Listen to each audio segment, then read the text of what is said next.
What's good, anime enthusiasts? I'm here with a recommendation slash overall review video for My Status as an Assassin.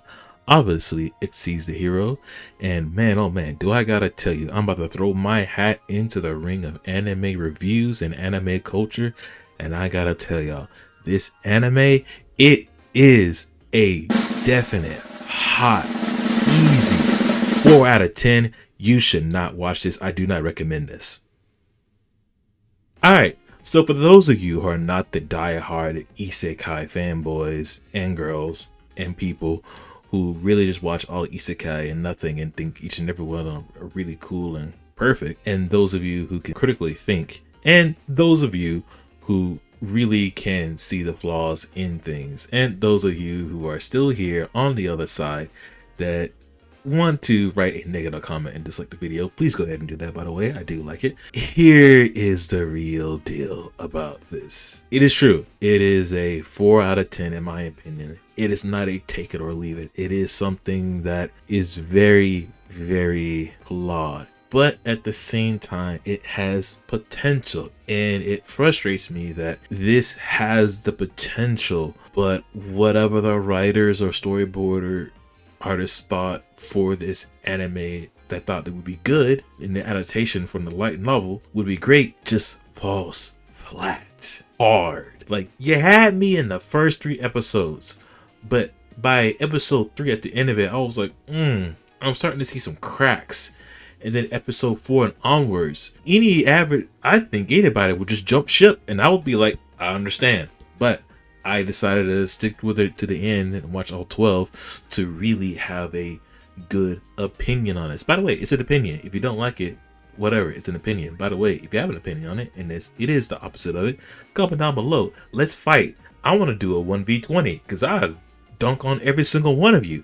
Anyway, back to it before I crash out even more, because I already saw like the recommended reviews on my anime list and I almost crashed out. But here's the deal. The pros of the anime.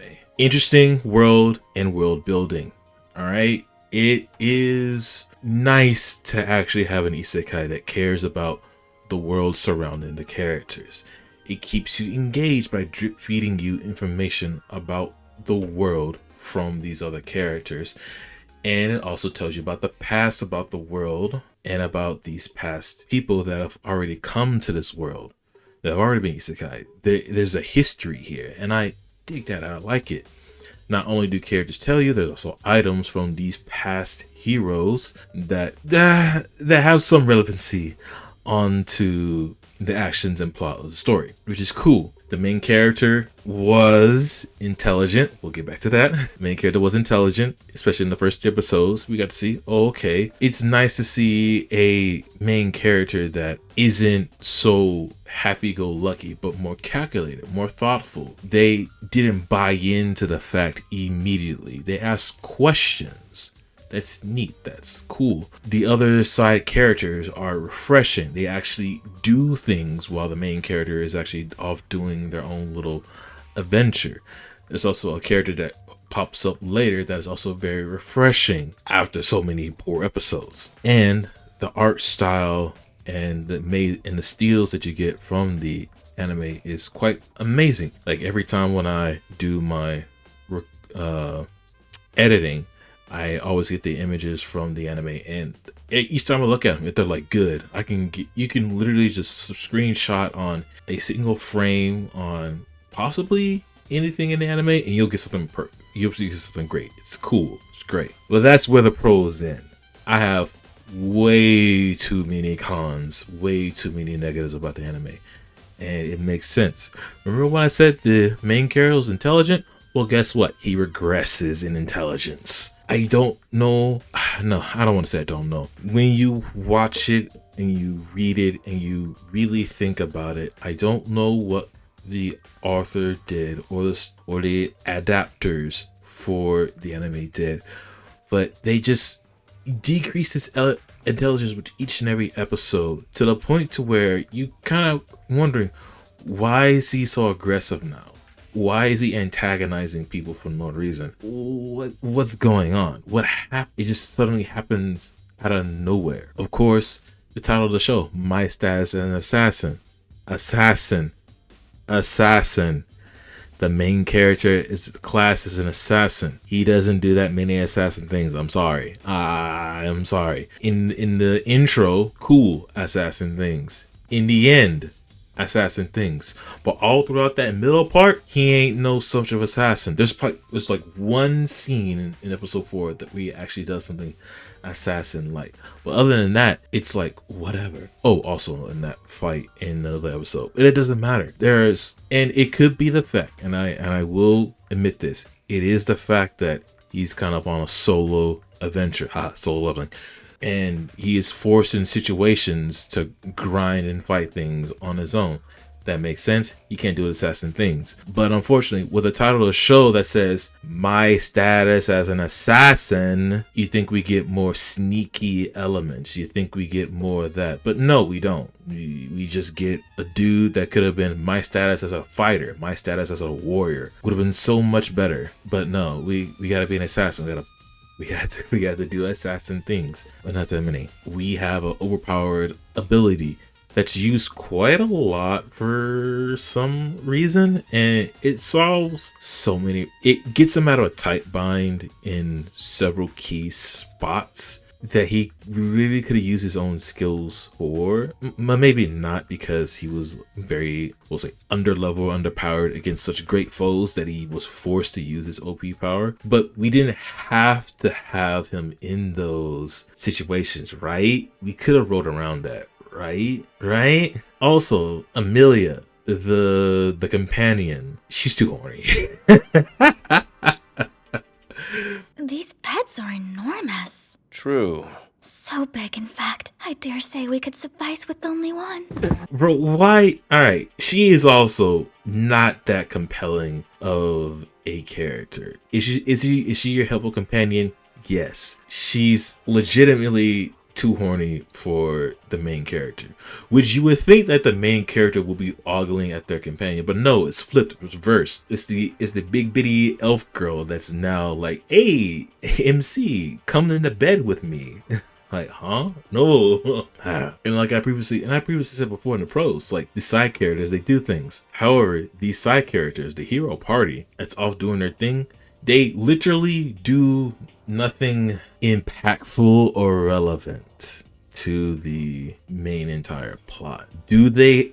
And I hate to say this, they actually gave them a spotlight one episode. They're like, oh yeah, it's now their time to like solve this mystery that's going on in the city. But guess what? Another character that was written into the story takes the hero party spotlight, solves the problem for them. And now the hero party is just standing there like, yeah, I guess we were just here. So what's the point of them like being there in the first place? And that's also another thing that irks, is that there are so many things that I also said in like some other reviews that being shoehorned in at times where they don't seem to be relevant, that takes over the plot and takes away from other things. Like we shift focus so many times to where it's like, okay, do we want to have a big overarching plot that we want to follow and have these little small subplots that we can follow? Or do we just want to like focus on something different every single episode, like it's episodic, rather than telling something overarching? Now you could argue the fact that, hey, there's so much that they need to cram into these 12 episodes. There's a thing called multiple seasons, right? We can plan around this. If this is supposed to be the next best isekai and it's garnered so much attention, which I have read previously before, that it's been beloved by so many, that you can afford to focus on these other things and write the things that you don't have time for in the next season, or make OVAs, or make a movie. But no, we just gotta cram a lot of stuff in and make other things just seem insignificant. Speaking of which, personal nitpick, but I think it's a really good one. Episode 4 does not exist. When you see the first 3 episodes, then you watch episode 4, then you watch 5, I thought to myself, you have to think to yourself, does episode 4 really matter? Does that whole entire plot that was crammed into one episode really matter? No. It doesn't to me. And I can argue to the day I die. I will die on the hill that episode 4 does not exist. Speaking of which, the consequences in this anime don't really exist, even though the theme of it is supposed to be like really dark, right? They can't get home, their people are being manipulated, and there's like dark undertones. However, the consequences of like certain people don't really like hit, or there's non-existence. Case in point, episode 4.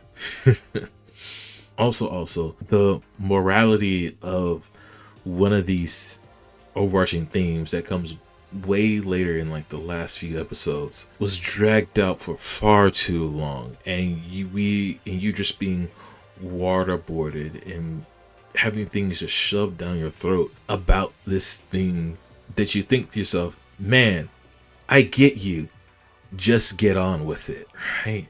To the last point I'll say, the anime just asks too much of you to actually enjoy it. And what I mean by that is that there are many things that it does and expects you to forgive in order for you to like appreciate what it's trying to do. And I don't know. I can't. I just can't. I could do it for so much until that it's like, man, all right, what are we really doing? But that's before. But I don't want this to get this any longer than it needs to be. But that is as far as I can get you like a very small, not even small, like how much I can give you without spoiling too much. I think I spoiled maybe one or two things, but without giving too much. That is really it for My Status an Assassin. Would I recommend this to anybody to watch it? Not really. No. I would only, if and only if, I will only recommend this to people if you're a diehard isekai fan and you just don't care. I would recommend this to someone just like, hey, you want to watch something that has really bad plot and bad writing and just have a laugh? Here's My Status an Assassin, right? Like, that's what I would do. But other than that, I wouldn't put this on like a leisure watch. I even said in one of my review episodes, hey, let's just scrap the whole story, turn it into a Full Metal Alchemist Brotherhood type of scenario.